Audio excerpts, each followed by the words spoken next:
Hello, gorgeous people. In today's video, we are going to talk about Etsy, the ultimate go-to platform for buying and selling unique things. Whether you're hunting for the perfect gift for a loved one, or just treating yourself to something quirky, Etsy has always had it all. But since quarantine, your go-to purchasing website has been in quite a bit of a snag. Why do you think it happened? Let's dive in and find out.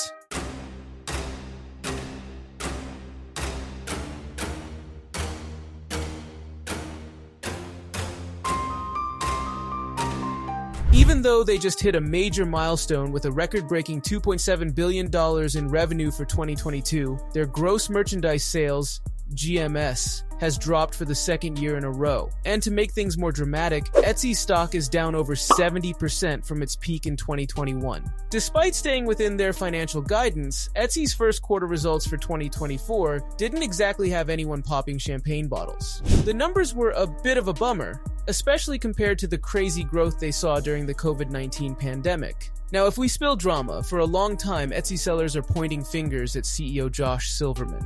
Consolidated results, while within our guidance range, were not where we wanted them to be.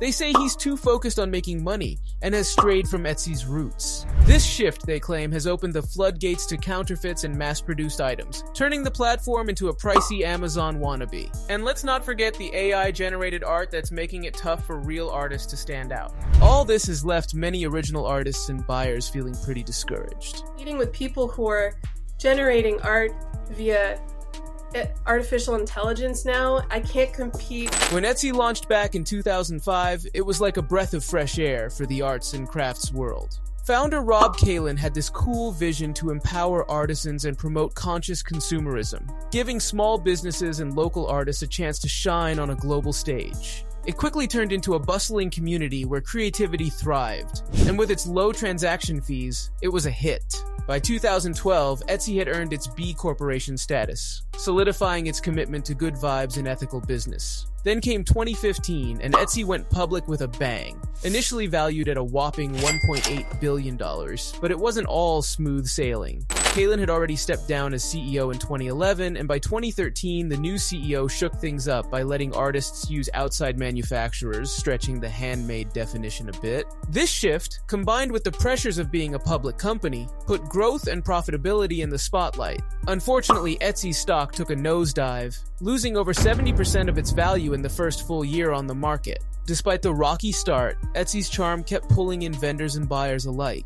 Fast forward to 2017, and enter Josh Silverman as the new CEO. Silverman rolled up his sleeves and made some bold moves, including trimming the workforce and hiking fees, all in an effort to strike a balance between keeping sellers happy and enhancing the buyer experience. His strategy paid off, and by 2018, Etsy was back on an upward trajectory with growing sales and a rebound in stock prices, thanks largely to Silverman's savvy leadership. The COVID-19 pandemic gave Etsy a major boost, turning it into a go-to marketplace with a surge in active buyers and gross merchandise sales, GMS. For the month of April, Etsy sold $133 million worth of face masks. That's 12 million face masks. It was like the platform hit the jackpot. But as the dust settled, the high started to fade.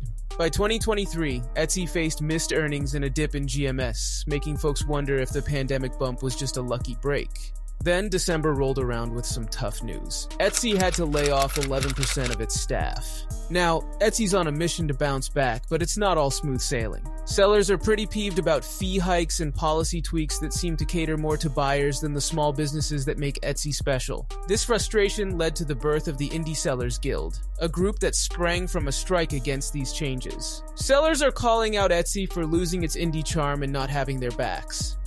Buyers buying more faster and staying on Etsy, not prioritizing buyers having a good experience from individual sellers. Demanding more control over their shops and better customer service. Etsy's also been dealing with some reputation issues. Back in 2013, they tweaked the rules to allow outsourced production, which many believe led to the platform getting flooded with low-quality items. A phenomenon some dubbed the junkification of Etsy. Despite these bumps in the road, shoppers still flock to Etsy for unique finds. The company knows it needs to clear up what handmade really means, and has ramped up efforts to weed out listings that break the rules. but striking the right balance between making money and staying true to its original mission is proving to be a tricky act. But Etsy's in a bit of a pickle.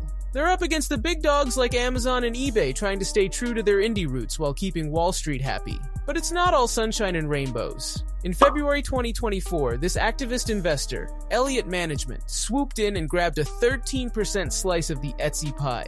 Cue potential changes on the horizon. To earn some extra bucks, Etsy slapped a $15 fee on new shops. But people are worried about the long game. There's talk of more shakeups, maybe some layoffs, and tightening up those profit margins. On the tech front, Etsy's rolling out AI to help sellers. Handy, sure, but some sellers are giving them the side eye, missing the good old human touch. Missing is that we are not into having these third parties. Like, I want to work directly with my printer. I want to work with other... Can they strike the right balance between tech and that cozy mom and pop shop feel? So the bottom line is, Etsy's future is definitely in the air. The real plot twist will occur if the website, along with the help of established companies, decides if they sink or swim in this e-commerce ocean. Stay tuned for more Etsy updates, and don't forget to hit the subscription button, and let us know about your opinions in the comment section below.